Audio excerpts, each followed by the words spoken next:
Welcome back to the third episode of our first playthrough of Anno 117. I am Tater for Dire Strats Gaming.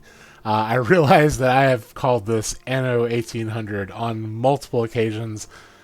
I am sorry, that's going to be a thing that I do for a while. I put so much time into Anno 1800 that I'm used to saying Anno 1800. It just rolls off the tongue a lot easier than Anno 117. I have faith in all of you, our viewers, of which there may not be that many right now, but there will be more, I am sure, eventually, that you know that I'm referring to Anno 117, not its predecessor, Anno 1800, when I say it here in the game. Anyway, without further ado, let's jump back into the game where we are kind of working our way into the Plebians production chain.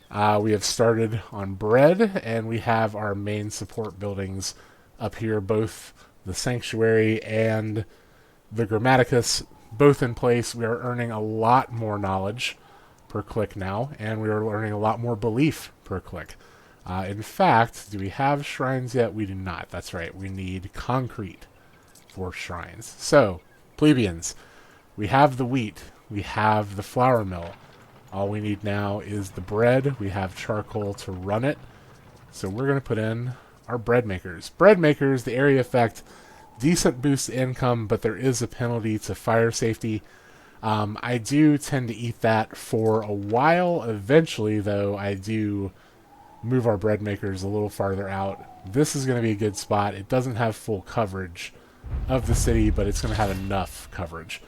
Excellent. Our market's just got a farther reach. That is going to make things even better for us. We're going to park you here, and we're just going to have faith that we can fight any fires that might pop up. You're going to see in a minute our fire safety, it was already in the negative. It's going to dip farther into the negative because of the bread that we just placed down. But we now have plenty of bread flowing in, filling those needs. Diplomatic relations with Lucia will improve if you accept her contract. Right. Contracts, correct. So, our NPC friends, they like us to do stuff for them. It's more so about the reputation gain with them than it is the money. These contracts, they're anything from deliver me stuff. I can deliver her 3 tiles very easily for a small payout and a small reputation gain, or I can deliver 20 tunics for more money and a higher reputation gain. I am pretty sure we have a good amount of tunics in stock. We're close to more tunics. Let's see. How much are we overrunning our tunics by? A little bit. We're going to need more tunics anyhow as we expand. I am going to go ahead and improve our tunic capacity so we can get her. Let's go ahead and accept the quest, actually. And then we can get her set up. Actually, there's no time limit, it looks like. So, yeah, I'm still going to go ahead and build more tunics. It's just something we're going to need. We're going to need additional hemp, too, beyond just the tunics. So, we'll go ahead and put another marijuana farm out there. Why not build these fields, fill in this little weird space.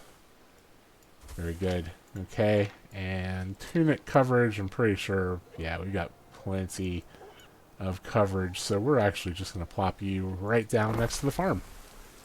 That's going to be fine. So we'll have plenty of tunics for her in no time. We should do the same thing for Tarragon. What do you have for us? You just want some bread, but for a significant reputation gain. Yeah, we're going to have plenty of bread because we don't have that many plebeians. Yeah, as you can see, we're overrunning our production on bread pretty high right now because we haven't maxed out our plebeian force. We will take that, and we will deliver you some bread. No problem, bro. Let's see. Alright, so back to our island. We will get those contracts done. We will hopefully not forget about them. Don't let me forget about them, guys. If you see that I've forgotten about them, say something in the comments, because, again, I'm just getting used to this whole talking while I'm playing thing. I could easily lose focus of what I'm doing and just completely ignore this over here. So if you see me losing track, don't feel free to correct me. Again, I'm new to this, so Help me out any way you can. Okay. We've unlocked more needs for our plebeian class. Get our dramatic opening here. We can now do stuff with pigs. Wait a minute. we can now make products out of pigs. I should probably work on my phrasing. Yeah, I'm a big fan of the show Archer. We're going to say phrasing on that one quite a bit. We do not do stuff with pigs. We make products out of pig derivatives. That is what we do. We don't do stuff with pigs. Okay. Moving on. Oh man. This is the kind of shit I'm sorry, the kind of stuff you can look forward to on my channel.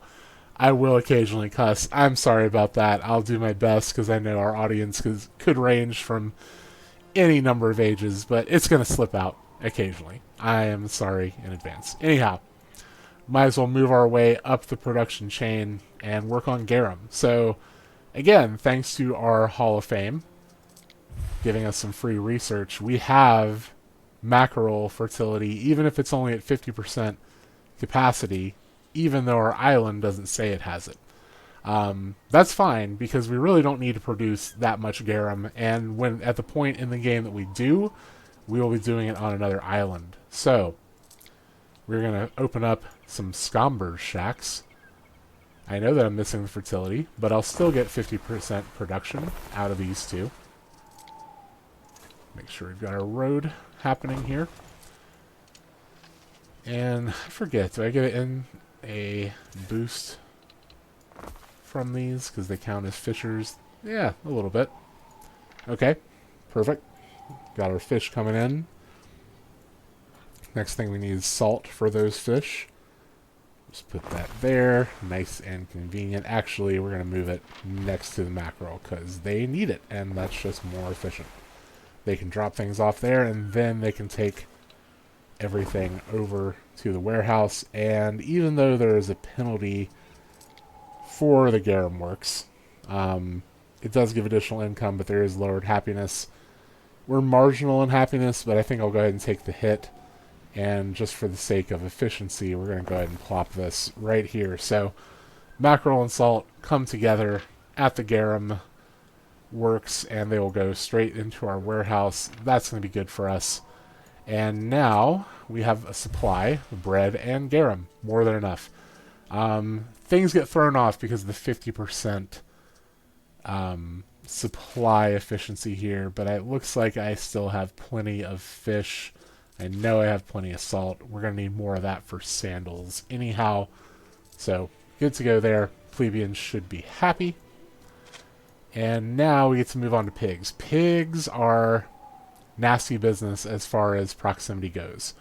So we are going to want to put those away from our population center for sure. We're already kind of building out some dirty industry headed this way.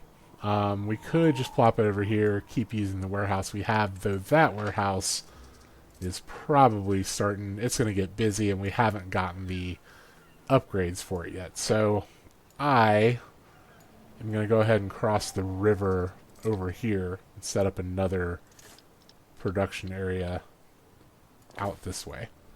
Yeah, I think that's a good idea. Alright, so we're going to get our pig farm going over here.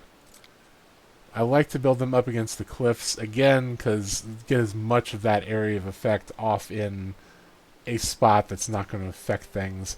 The pig pens are kind of small, if I recall. I'm going to go this way with it.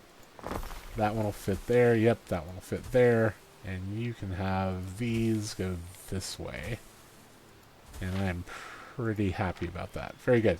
So, need a road. Need a warehouse. And both of these things need pigs. Thankfully, pigs produce one every 30 seconds, and both of these intermediate items are one per minute. So one pig pen can service both things, which is extremely convenient. We're going to go ahead and put the renderer over here. Again, moving it toward the cliffs for less impact. And we're going to put our tannery right next to it. That way, when stuff comes out of the pig pen, it can go straight to the places that need it. And then those places can deliver it to the warehouse. These are going to be in town because they only have positive effects. Soap makers, they lower happiness, but they improve health. Health is something that I think is fairly easy to come by. So we're going to... I like to keep the soap makers near the pig farm as well. And that also helps with health impacts from these buildings. So I'm going to keep this over here. Now, you notice we also need lavender for this. We also need charcoal. I think we already have enough charcoal in production for both of these things. Let's make sure. Yeah, we have enough charcoal for both. No problem. We are going to need our lavender. Since we already have salt, though, I'm going to go ahead and put our sandal maker down because, remember, we have that beautiful plugin for our mansion that gives additional happiness for sandals. So we are actually going to want to find a prime location for our sandals, which means we're going to move these residences over here. That way we get maximum coverage on sandals because we have this lovely lady. Happiness from sandals +2, prestige from sandals +3. That's fantastic. That is going to help us out quite a bit, especially with the current happiness debuff we have for executing that crazy priestess, just to make our empress happy, because we are a slave, not literally, but figuratively, to the whims of the imperial court. So we're going to be eating that for 4 hours of in-game time. That's okay. We'll eventually move past it as long as the people who know that we did it and her followers, I guess, can eventually move past it. I am sure my divine influence will help them move past it in no time. Anyway, we have our sandals going. We need lavender for our soap. So lavender is very beneficial if you can keep it close to your population center. We're definitely going to build a lavender farm right here, and we're going to let it build its field coming back this way. We should have room. Getting close. I want to leave room for a couple more buildings there. That's fine. Right there. Alright, you have full fields. What'd you want, Ben? Oh, okay. Oh, this is the twin brothers, right. The Roman Imperium is keen to support its governors. Funds were put forward to hire you an aide called Julius Lupus.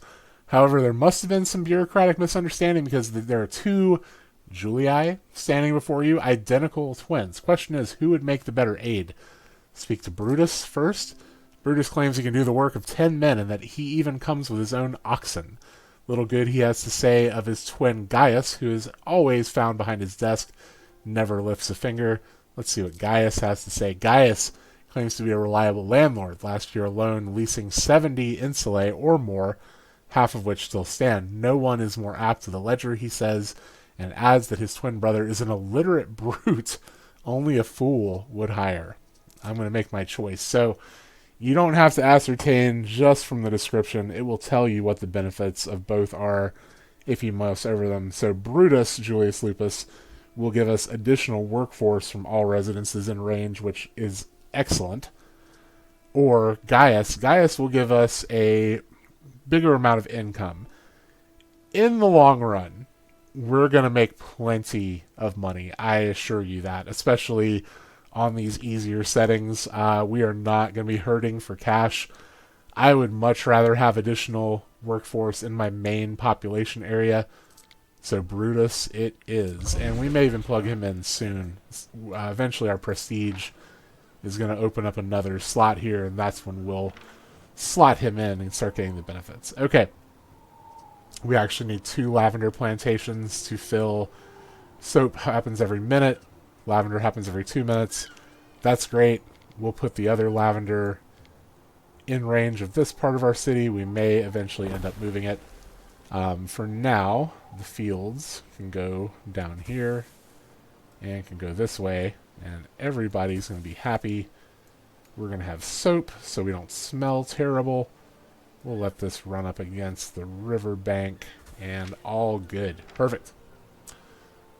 So now we'll eventually have, it's missing goods now, but it won't in a minute. We will have soap rolling in, and if we look at our plebeian residences, we are getting close to where all of the needs that we can fulfill from this island are being done. So sandals and soap are coming. We will have maxed all this out. So the next thing is going to be amphora and olive oil, which we are going to have to settle another island to get that stuff. So we will handle that here in a minute. We actually have to improve our plebeian population, which is going to happen as soon as they actually get their hands on the sandals and the soap. I'm going to speed time up.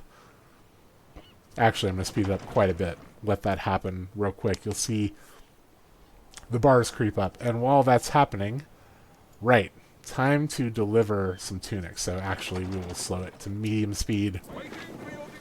We have our delivery. We probably won't be able to fit it all. No, we've already maxed out on this stuff. And I don't think I have access to a depot quite yet. Not yet. We're getting close. Alright, so for now, he's just going to hang on to that stuff. In fact, we'll use our other ships to make our deliveries. So, 20 tunics to Lysiama. I'm pretty sure we have that. Increments of 10 consumer goods here. Bam, bam. Alright, you can be on your way. And our other quest for Tarragon, 14 tons of bread. We should have that, or at least be very close to having that. So let's drive in here. We'll see what we have. Hopefully we already have that surplus. Ah, we're so close. In fact, we're just going to sit here for one more tick. We'll have the 14. I'm actually going to let it get to 15.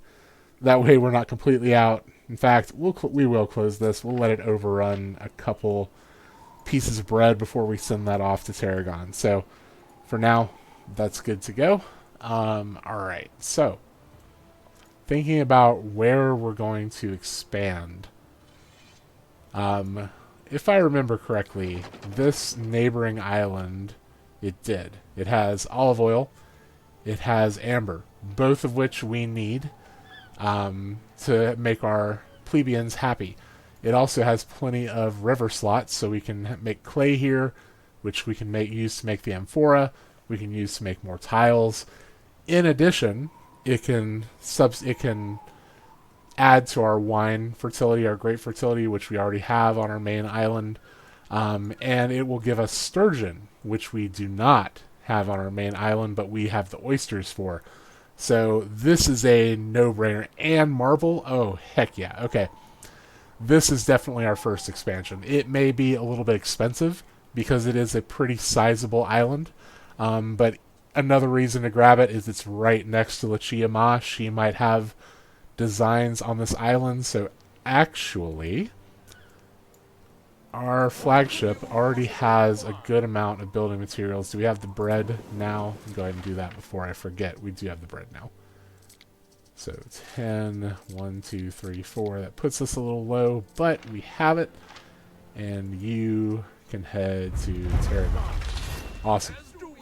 And we just unlocked amphoras and olive oil, which is exactly what we're talking about. Fan-freaking-tastic.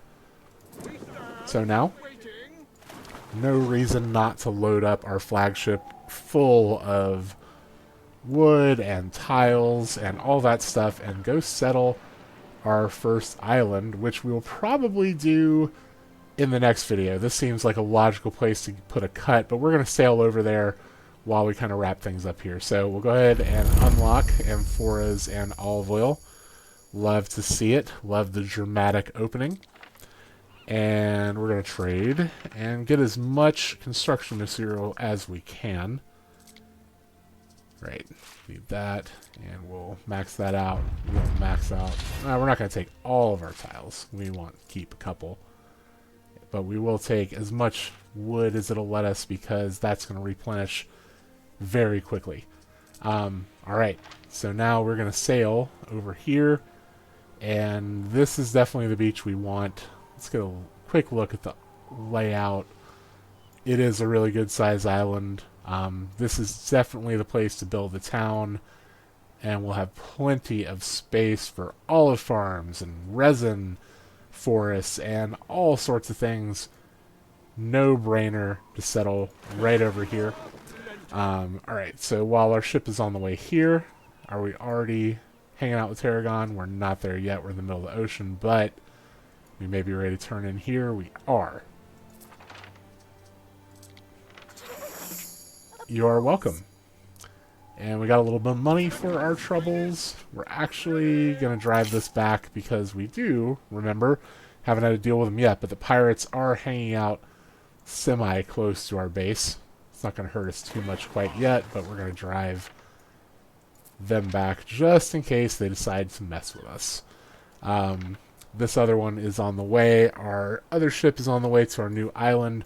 We're going to let it arrive, and in the meantime, I'm going to go ahead and do my sign-off thing. Thank you guys for, again, this is a brand new channel. This is the first YouTube videos I've ever put out, the first attempt at a Let's Play kind of thing. I really hope you enjoy my style of gaming. I hope that you're learning some things. I hope that I'm doing a pretty decent job explaining why I'm doing what I'm doing and why it strategically makes sense. Again, I'm not going to be huge on like we have to min-max everything, but I do want you guys to learn really good strategy for getting up and running. I think we're off to an excellent start in this game. We're definitely the economy leader, even though our foes are on easy mode. Even if they were not on easy mode, I would say that we're in pretty good shape so far. So, again, Tater signing off here for, what's the name of my channel? Right, Dire Strats Gaming. I still have to get used to everything. Tater signing off for Dire Strats Gaming. I will be back soon with more episodes, and we will settle our next island. Very exciting. I will talk to you soon. Hope you're having a great time. See you later.